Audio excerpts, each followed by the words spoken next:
Hello everyone, welcome back to Katie's Budgeting Life. I am Katie, and today we're going to be doing our budget breakdown for our first paycheck in August, so our August 5th paycheck. We were able to make a good amount of overtime this pay, which is very helpful because our vacation is right around the corner. So we are going to be breaking down our the categories for our paycheck. So it's going to be our bills, our cash envelopes, which is the envelopes that go in our wallet, our sinking funds, our debt, and our savings challenges. So go ahead and stick around and we will get started. Okay, so this is how we start every breakdown for when we get paid. This is the budget by paycheck planner by the Budget Mom. So as you can see, this is our August 5th check. I did write everything out. I've done that the past few times, and I really like doing it because I can just read everything out to you rather than focus on writing it. So what we're going to start off with is our income. So we have the top line is going to be Phil and our income put together. So if you can see, we did make a good amount of overtime. So it was $6,435 between the both of us. We have child support, which is for my oldest, so that's $175. And then my mom, who lives in our basement, she pays us rent, her cell phone, and car insurance, but she doesn't pay that until usually the last pay of the month. So she's not paying us this time, so most likely next time or the time after, because August, I think it's like August 5th and the 19th, so she might wait and pay us, I don't know, whatever. So anyway, the total comes to $6,610.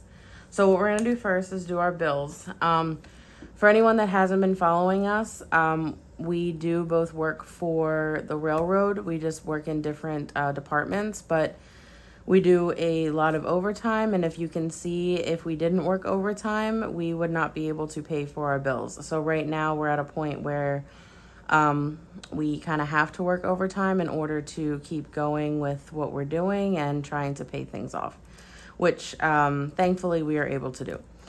So let's go to our bills. So we have $775, which is half of our mortgage. We have the PNC credit card, which is $113. Our streaming services, which is HBO, Netflix, that is $15.89 and $14.83. Apple is storage, $2.99. We do have a new bill, which is our Google, for me to try and open up more space for my phone, because these videos for YouTube is now making my storage full, so we have to put it in somewhere. So $1.99 for Google, $17 for Klarna. We already talked about that. That was my little Etsy extravaganza, but that's paid off now after this one. Planet Fitness, which is $23. Another credit card, which is Carnival, it's $30. My sister, paying her back. We did say that that is a bill that's not under debt, because we definitely have to pay this every time. So that's $100 until she's paid off. ROI is a medical payment plan. Capital One is $70. Southwest credit card is $190. DirecTV is $58. Geico, which is our car insurance. This is only a partial payment. It's $200. I'll be making the rest of the payment for our next check. But also, we now officially have all 4 vehicles under one plan, which is amazing. Phil had his Tahoe on another plan, but we were able to get him over to us. And now we just have one monthly bill for 4 cars, which is my mom's car, my car, Phil's Tahoe, and then his new Escalade.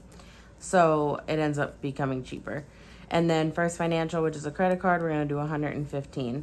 And then down here, this is Phil's amount that he's going to get. This is for his bills, his obligations, his spending, gas, anything that he needs. That's going to be $2,371.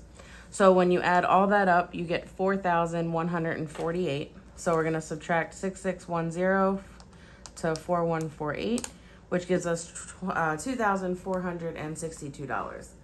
So now what we'll do is bring this number down, and we're going to come into our wallet, because now we have to make sure that we have enough money to get through until the next paycheck.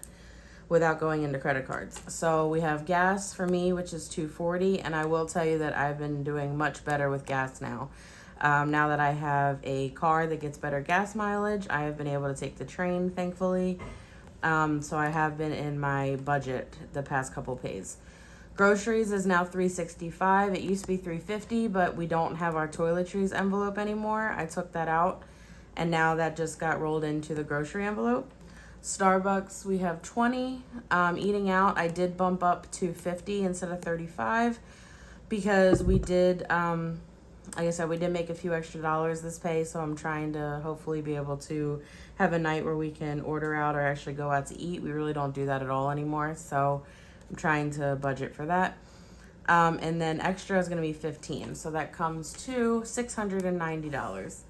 So we subtract 2,462 minus 690, which gives us $1,772. So now that all of that is done, we can go into our sinking funds. I won't go through all of them because there's a lot. I think I have like 23 here when I counted it. But anyway, we are going to be putting a big chunk into our vacation because this is our second to last pay until we go. So that takes up a big chunk, but thankfully we have it and we can do it. So all that's going to come to $992. So we do $1,772 minus the $992, which gives us $780.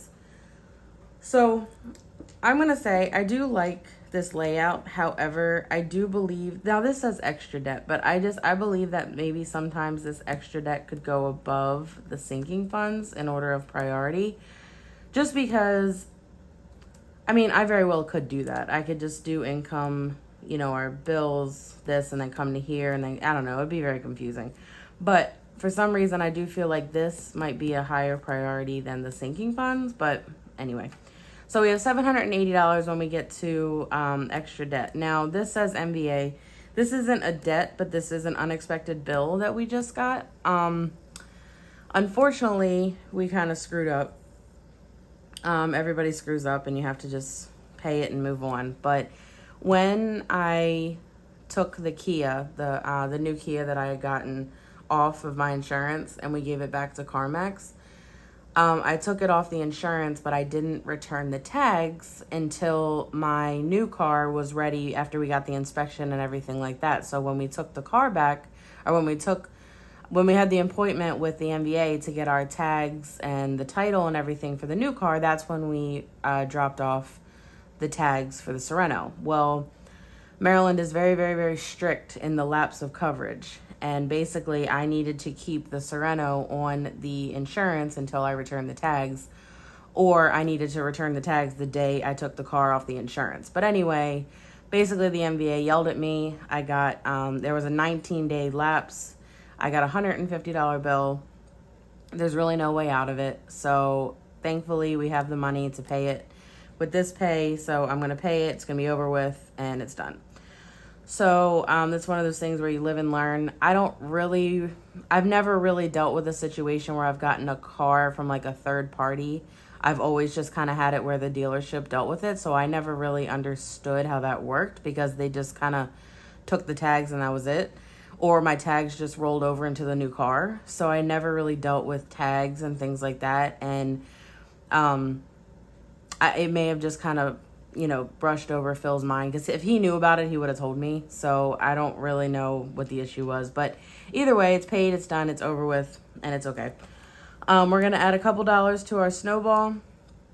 And then we've been getting a good amount of medical bills in the mail, whether it be, co-pays that we weren't preparing for or extra bills from procedures. But anyway, we're going to be putting $140 towards that, which comes to $315. So we're going to subtract $780 minus $315, which is going to give us $465 left. So that's going to come down to our savings challenges.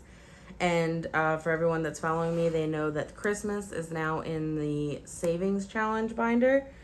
Once I complete that challenge, we're going to move it back up into the sinking funds. So we have our multiply challenge. I'm really trying to hit the Oh Snap challenge hard. because I really am trying. I would like to finish that by the time we go on vacation, if I can. If I can't, I can't. But I would like to, just so I know that we have that money kind of put aside just in case if anything happens. So Oh Snap's going to get a pretty big chunk, and then Christmas is going to, of course, get a good amount as well. So that's going to be $465. So we do $465 minus $465, which gives us $0, which again is a zero-based budget. So all of our money has a home. All of our money is being dedicated to certain things, and we are able to make a good dent into a lot of things this pay, which is amazing. Like I said last pay, when you have a good amount of money, it makes budgeting so much easier. So I try to enjoy these pays as much as I can, because you don't know when you're going to be able to get a pay like this again. So especially when you have overtime.